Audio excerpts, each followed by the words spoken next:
Somewhere right now, someone is about to sell you something. Before they say a single word about the product, they're going to say a number. And that number is going to control your mind for the rest of the conversation. You won't notice it happening. Even if someone tells you exactly what they're about to do, it still works. That's the strange part. This isn't a trick that only fools the careless. It fools the prepared. Here's the moment where the real answer gets stranger than you'd expect. Because the tactic isn't lying. It isn't charm. It isn't even persuasion in the way you'd picture it, with a smooth voice and a firm handshake. It's a single number, dropped early, that quietly reshapes every judgment you make after it. Psychologists call it anchoring. And once you understand how it works, you'll start seeing it everywhere. In price tags, in negotiations, in the first offer someone makes you before you've even decided if you want the thing at all. Think about the last time you shopped for something big, a car maybe, or a couch. The sticker said one number. Then, a little later, a sale tag showed a lower number next to it. Your brain did something automatic in that moment. It didn't calculate whether the lower number was actually fair. It compared the lower number to the higher one, and it felt like a win. That feeling arrived before any real thinking did. Why does a number you know is inflated still bend your sense of what's reasonable? In the 1970s, two psychologists named Amos Tversky and Daniel Kahneman ran an experiment that changed how scientists understood judgment itself. They spun a wheel in front of people. The wheel was rigged to land on either a low number or a high number. Then they asked a completely unrelated question. What percentage of United Nations countries are African nations? People who saw the wheel land on a low number guessed low. People who saw it land on a high number guessed high. The wheel had nothing to do with Africa. It had nothing to do with the United Nations. It was just a number that happened to enter their minds first. And that number pulled their estimate toward it like gravity. This is the anchor. Once a number is placed in front of you, your brain doesn't ignore it and reason freshly. It adjusts from that number. And here's the part that should genuinely unsettle you. The adjustment is almost always too small. You move away from the anchor, but not far enough. The anchor keeps a grip on the final answer, even after you've consciously rejected it as irrelevant. Now here's where most people assume there's an escape hatch. Surely, if you know about anchoring, you're immune to it. Surely, if a salesperson tells you up front, "I'm about to anchor you high so the next number sounds reasonable," you can just not fall for it, right? Wrong. And this is the twist that makes this tactic so quietly dangerous. A researcher named Timothy Wilson ran a follow-up study decades later. He warned participants directly. He told them in plain language that the number they were about to see was random and meaningless, and that it would try to bias their next judgment. He even offered some participants money if they could avoid the bias entirely. The anchor still worked. Knowing about the manipulation did not remove the manipulation. Being told the exact mechanism in advance barely moved the needle. Your conscious mind can understand a trick completely and still lose to it. Why would evidence and effort and cash incentives fail to protect people from a single meaningless number? Because anchoring doesn't operate where your reasoning lives. It operates one step earlier, in the part of your mind that generates your first impression before deliberate thought even gets a turn. By the time your conscious brain steps in to correct for the bias, it's already working from a starting point that was rigged. You're not failing to think critically. You're thinking critically about the wrong problem, because the real damage happened before you started thinking at all. This is where the story reaches back further than a psychology lab. Long before Wheels of Fortune and pricing tags, your ancestors needed a fast way to judge unfamiliar situations without gathering complete information first. If a member of your ancestral group saw the first few berries in a bush were small, they'd estimate the rest of the bush was probably similar and move on, rather than testing every single berry individually. That kind of shortcut, judging the whole based on the first piece of evidence, saved enormous amounts of time and energy. It was a survival tool, not a flaw. The problem is that the same shortcut that once helped someone size up a berry bush in 3 seconds is now being deliberately aimed at you by people who understand exactly how it works and exactly how to load the first number in their favor. That's the modern mirror of an ancient reflex. A negotiation tactic isn't new. It's ancient wiring repurposed. Consider how this plays out at a car dealership. A salesperson opens with a price that's clearly too high. You know it's too high. You might even say so out loud. And yet, when the real offer comes in 10% lower, it feels like a genuine deal, even if it's still well above fair market value. The first number did its job. It shifted the entire emotional landscape of what reasonable means for the rest of the conversation.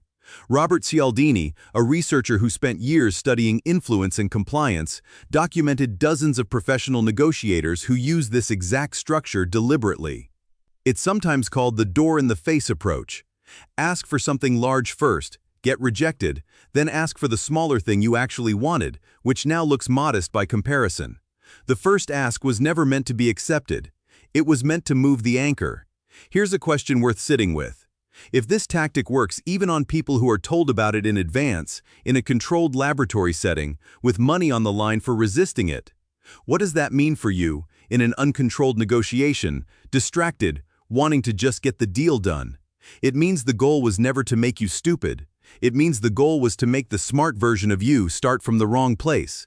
There's a quieter version of this that shows up outside of sales entirely.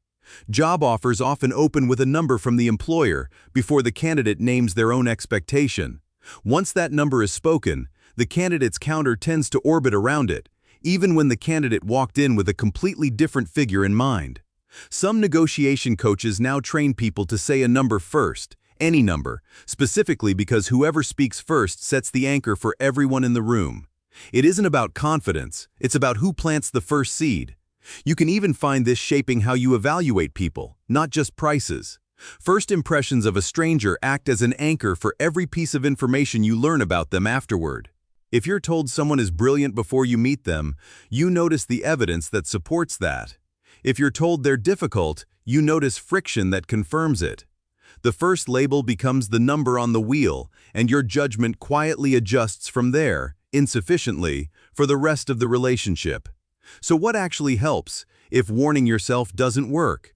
Researchers have found one thing that dents the effect, even if it doesn't erase it: generating your own independent estimate before you hear any anchor at all. If you walk into a negotiation with your own number already fixed in your mind, based on your own research, done in advance, the incoming anchor has less room to move you. It doesn't eliminate the pull, nothing fully does, but it gives your mind a competing starting point instead of an empty one waiting to be filled by whoever speaks first. Think back to the moment at the start of this. Someone about to sell you something, about to say a number before they say anything else. You now know why that number matters more than it should. You know that being told about the tactic isn't the same as being protected from it. And you know that the only real defense isn't awareness. It's arriving with your own number already in hand before theirs ever gets the chance to take root. Because the number was never really about the price. It was always about which mind got there first. There's another layer to this that most people never encounter, because it hides in places that don't look like negotiations at all. Restaurant menus are a quiet masterclass in anchoring. Notice the most expensive dish on the menu, the one almost nobody orders. It's often not there to be sold. It's there to be seen. Once your eyes land on a $38 entree, the $22 option 2 lines down suddenly looks like the responsible choice. Even though, on its own, without that anchor sitting above it, you might have hesitated at $22 too. Restaurant consultants have known this for years. The expensive item earns its place on the menu even if it almost never gets ordered, because its real job isn't to be purchased. Its job is to shift what feels reasonable for everything printed beneath it. Charities use a version of this as well. Ask for a small donation, and people give small. Suggest a larger number first, even just as a suggested tier, and the average gift climbs, because the suggested number becomes the anchor against which the donor judges their own generosity. Nobody feels tricked. Nobody feels pressured. They simply feel like they chose a number that seemed fair, without realizing the fairness itself was manufactured by whichever number appeared on the page first. Here's the part that deserves real attention. This tactic doesn't rely on you being naive, distracted, or unintelligent. Some of the strongest anchoring effects ever recorded in a laboratory happened to professional judges, real judges, with years of courtroom experience who were asked to set a criminal sentence.